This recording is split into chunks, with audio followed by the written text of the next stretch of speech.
The following Come Follow Me live stream is not meant to take away from personal scripture study. While looking through the verses on this live stream, the intent is to discuss the verses and add additional insight. Please make your own time to study these verses. Enjoy the stream. Cool. All right, everyone, welcome to this week's Come Follow Me live stream. I'm not sure why the text says that. That text is not right. Let's go ahead and change that really quick. Okay, cool. You guys do not see that. Cool. Anyways, so let's just go ahead and jump right on in. So today we are going to be talking about Far West and Adam-ondi-Ahman and Come Follow Me. I've been to these places in real life. Far West is located out in the middle of nowhere, Missouri, and Adam-ondi-Ahman is also located out in the middle of nowhere, Missouri. So I just wanted to kind of go ahead and show you the journey of the Saints, okay? So we first started out over here in Palmyra and Manchester, over here, also technically over down here in Fayette as well. Right here is where Fayette is. That's where the first church meeting was held, if I remember right. Then you had Harmony over here, the priesthood restoration site. And yeah, this is where a few different other awesome things happened in Harmony, Pennsylvania. And I could be getting some of these events wrong. Okay, sorry guys, I'm tired. Then we have Kirtland, where we had the first temple. This is kind of also the center of the church at the time. But there's also a lot of saints over here in Independence, Missouri. Okay, this is kind of where a lot of some saints were gathering. This is the place called Zion. And eventually, and unfortunately, a lot of the saints were kicked out of Independence. And then from there, they had to flee back back east and flee away from their homes. And one of the places they went was a place called Far West, just a little bit away from the middle of the town, right? And that is located over here out in the middle of nowhere. Again, I told you, it's like the middle of nowhere. But over here, there is a place called the Far West Temple Site. And here is where, over here is where the temple is set to be built. Okay, so that is where the Far West Temple is, and it is a prophecy that it should be built by the time the second coming happens. So that is where the saints are now fleeing to. You can't imagine that this whole entire valley was just filled of, saints' houses, etc. Okay, this was going to be something very awesome. But we are also told about a place called Adam-ondi-Ahman over here, where Adam and Christ are supposed to come and meet with the saints later on at a place called Spring Hill over here. And yeah, super beautiful and spiritual place. I've been there, super cool, and everything. So yeah, that's just so you can kind of get a visual representation of where these places are. Oh, on the map, just so you can get a visual representation of where these things are. That's where they are. I also need to be mindful of where everything is. Then eventually, saints would have to have to move back to Quincy or Nauvoo. Quincy was kind of like, you can think of like the hub of where all the saints would be going back and forth. That was kind of like the place, was Quincy. Nauvoo was eventually the next place where a lot of the saints started moving in 1838, 1839. And then eventually, of course, the saints would have to flee in late 1840s after the prophet's martyrdom as persecutions ramped on. There's some other legal stuff that happened there that eventually got the saints kicked out, and they had to start moving west to Salt Lake City. Okay, that is your basic general gist of church history. I just want to kind of give you guys an idea. Okay. These are kind of the points. There's been a lot of back and forth, though, and there are lots of years between this, and you can think of how hard that has to be for a lot of the saints, especially Joseph and Emma having to move back and forth to take care of all the different saints everywhere. Okay, there was a lot of ground here that I think we sometimes skip over whenever we're reading the scriptures. So I just wanted to add that little bit of insight. So, yeah. Thank you guys for being patient with me on that. I just kind of want to show that visual there of where the saints had to go, etc., and where Far West was. Okay, so literally, you can just literally think of it as Far West. It's pretty far out there, right? Anyways. Okay, so there was a reason for the saints to be optimistic about their newest gathering place, Far West, Missouri. The city was growing rapidly, the land seemed abundant, and nearby was Adam-ondi-Ahman, a place of great spiritual significance in the past and in the future.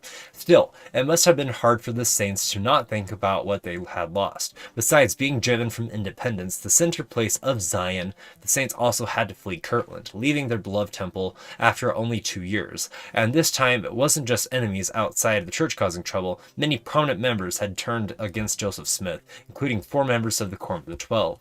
Instead of focusing on what they lost, the faithful just kept building Zion, this time in Far West. They made plans for a new temple. 4 new apostles were called. They understood that doing God's work doesn't mean you will never fall. It means you'll rise again. And though you'll have to make sacrifices, those sacrifices are sacred to God, even more sacred than your increase. Okay? So that is a little bit more of a historic background introduction to what we're talking about here today. For the sake of time, typically I would go through these main points here, but I don't exactly have time today because I have to go to some other meetings. But I want to talk about some of the verses. So yeah, make sure you go through and check out the Come Follow Me manual. It is linked in the description for those that want to check it out.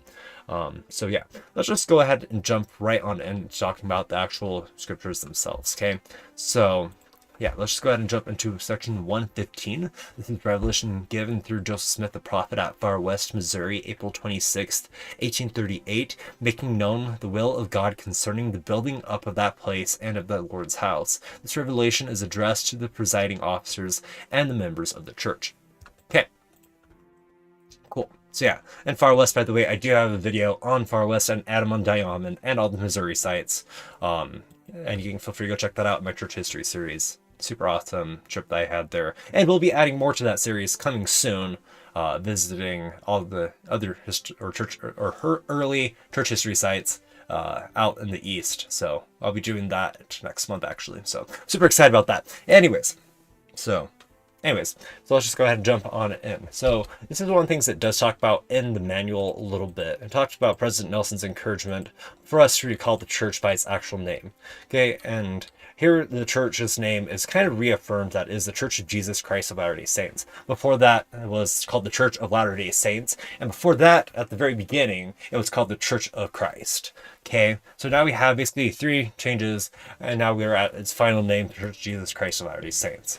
Okay, and that has been the intended name, and it's what it's been called ever since this time in 1838. And it keeps going until there. Most people think it's just always been called the Church of Jesus Christ of Latter-day Saints, and that is not exactly correct. Okay, so yeah, that's also something quite interesting for those curious. The word or the term Mormon is not exactly, wasn't ever really an official name of the church, although it was kind of a nickname that a lot of the early church history, a lot of church officials and people called it. Mormonism is what it stems from, right? So yeah. But eventually, we just basically called the church by that name until President Nelson said and reaffirmed that, hey, this is what we need to be calling the church as. And that's what the Lord wants this church to be called. So, yeah, that is basically that. And that was just kind of like my reminder. Let's remember that we are supposed to be calling the church by its actual name.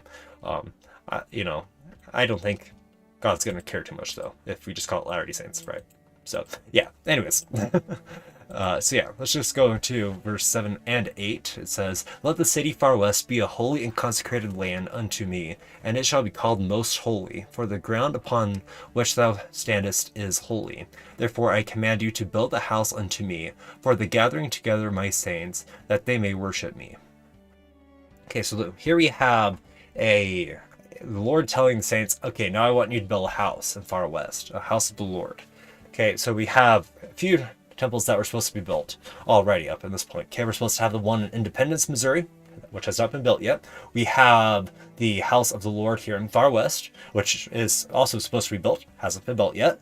And then you also have Kirtland, which has been built, which of course we just recently bought back from the Community of Christ Church, right? So you have all of these different things coming together. So yeah, we have these 3 temples so far, 2 of which still need to be built before the Lord comes again.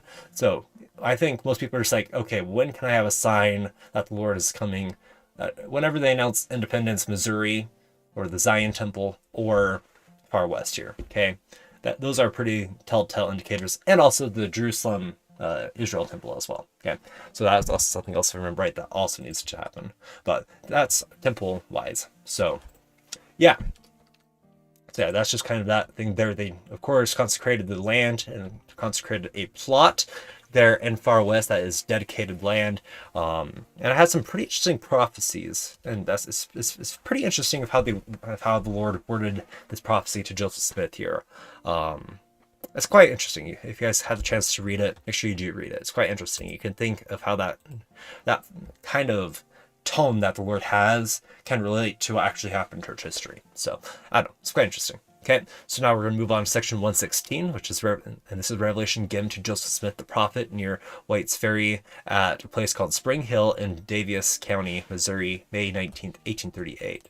It says, Spring Hill is named by the Lord Adam-ondi-Ahman, because said he, it is the place where Adam shall come to visit his people, or the Ancient of Days shall sit, as spoken of by the Daniel prophet, or Daniel the prophet, right? So, yeah, basically what we know about Adam-ondi-Ahman is that it's going to be a meeting with all the saints, with Christ and Adam. And it's going to be quite a marvelous meeting. It's something that I've often thought about. I was like, logistically, how is this going to work? But I do think it's going to be by the power of God that we're going to see it happening. I think, the Lord says, don't worry about the little details, because they'll be taken care of. And I think that this is going to be one of those things where, we shouldn't worry about the details, but the Lord will take care of it. So, yeah, it's still quite an interesting thing, an interesting thought to ponder about Adam-ondi-Ahman. I've been there, and it's a super powerful place. So, yeah, I have that video up on the channel for those that want to see that. So, yeah. Moving on to section 117, this is Revelation given through Joseph Smith the prophet at Far West, Missouri, July 8th, 1838, concerning the immediate duties of William Marks, Newell K. Whitney, and Oliver Granger. Okay, so I only have two verses I want to talk about here in this section, and the first one is verse 10. It says, Let my servant William Marks be faithful over a few things, and he shall be a ruler over many. Let him preside in the midst of my people in the city of Far West, and let him be blessed with the blessings of my people. Okay, so yep, that's kind of giving you a bit of perspective there. In verse 16 it says, And again, verily I say unto you, let all my servants in the land of Kirtland remember the Lord their God, and mine house also, to keep and preserve it holy, and to overthrow the money changers in mine own due time, saith the Lord. Even so, amen. Okay, so here the Lord is saying that, we need to make sure that we're keeping the temple clean of all filthiness in multiple ways, okay, and that everyone back in Kirtland that's not Missouri remembers, the Lord, because right now we still kind of have the two sides. We have Missouri and Kirtland. Of course, a lot of the saints of Kirtland would have to flee to Missouri, and then from there, Illinois, right? There's a lot of stuff that's happening in the last few years of the 1830s, right? So yeah, that's kind of what the Lord's instruction is there. So yeah, moving on to section 118, it says that this is Revelation given through Joseph Smith the prophet at Far West, Missouri, July 8th, 1838, in response to the supplication, show us thy will, O Lord, concerning the 12. Okay, so let's go ahead and read verse 3 here. It says, Let the residue continue to preach from that hour, and if they will do this in all lowliness of heart, and in meekness and humility, and long-suffering, I the Lord give unto them a promise that I will provide for their families, and an effectual door shall be opened for them from henceforth. Okay, I find this quite interesting. It's quite an interesting promise, especially given of what's about to happen with the prophet Joseph Smith and Hiram Smith, whenever they're going to be in Liberty Jail. Okay, that's coming up very soon, and Doctrine and Covenants. And I find that quite an interesting promise of comfort. I bet I bet Joseph Smith looked upon this at this one verse for comfort during his time in Liberty Jail. I had a place to bed, right?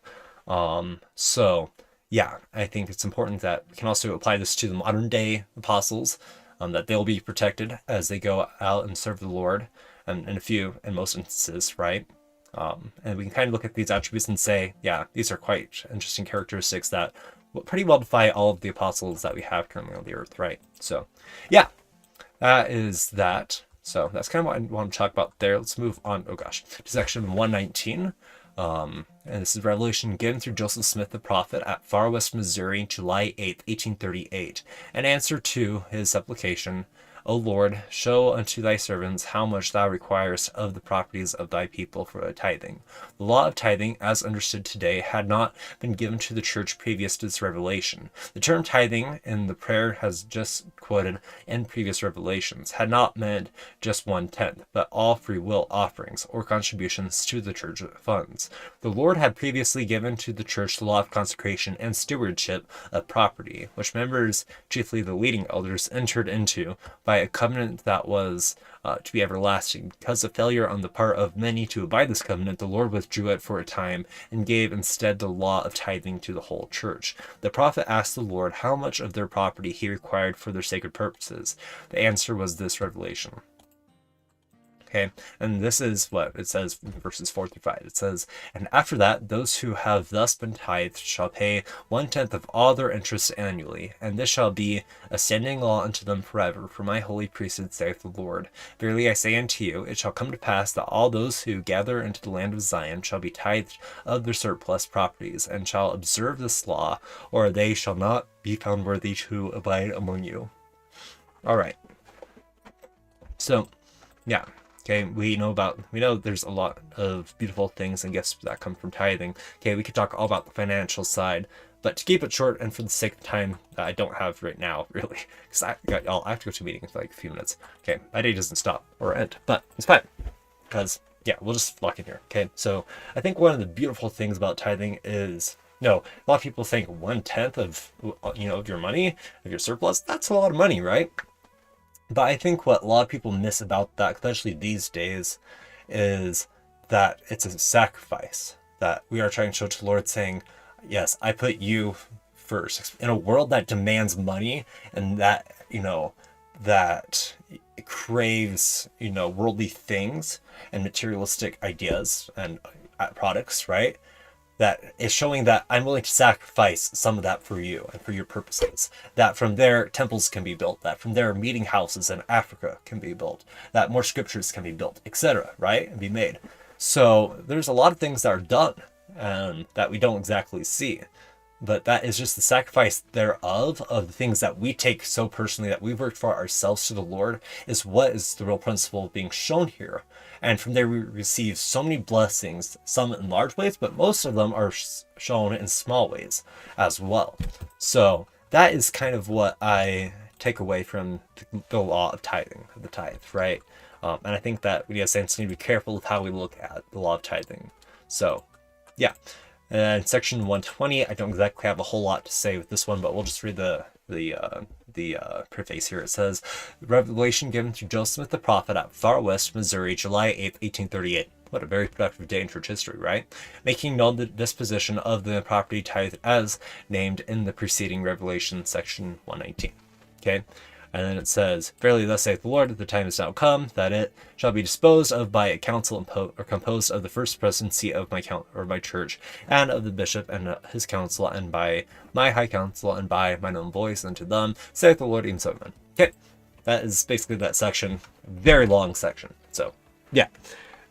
Yeah, that's basically a lot. There's so much history that goes into Missouri. Okay, I think another thing to take note of here is, here we see revelations that are taking place in 1838.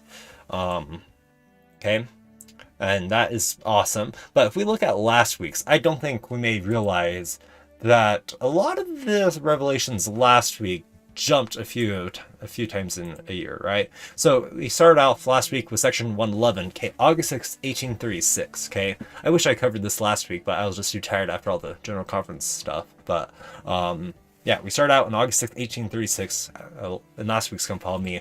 Then next section, we jumped a little under a year to 1837, and then in 1813, we moved to March 1838. So we're basically just jumping year by year, and there's a lot of history that happened there that we're missing out, that talks about the persecutions, the war with a lot of the Missouri men, and the U.S. government that happened that a lot of people don't know about. There's a lot of stuff that I think y'all should read about. There's a lot of powerful stuff with that. So, yeah. That's why we kind of don't have a lot of revelation given through that time, because Prophet Joseph Smith was trying to worry about about what was happening in Missouri at the time with what was known as the Mormon Missouri War. So it's not exactly a war that's talked about a lot in history classes, unfortunately, but it was a real war that, should not have been fought because there were people that hated the church, etc. So, yeah, it's quite sad. But thus it be. There's persecution in all things. There's, there's adversity in all things, right? So, yeah. Anyways, that is basically what I have for today's Come Follow Me live stream. I appreciate y'all for listening. I know I was kind of all over the place today, but I just been at nonstop meetings today, so I apologize. But anyways, I appreciate y'all for watching, and I see you all next time. Goodbye. Go out and make a difference also.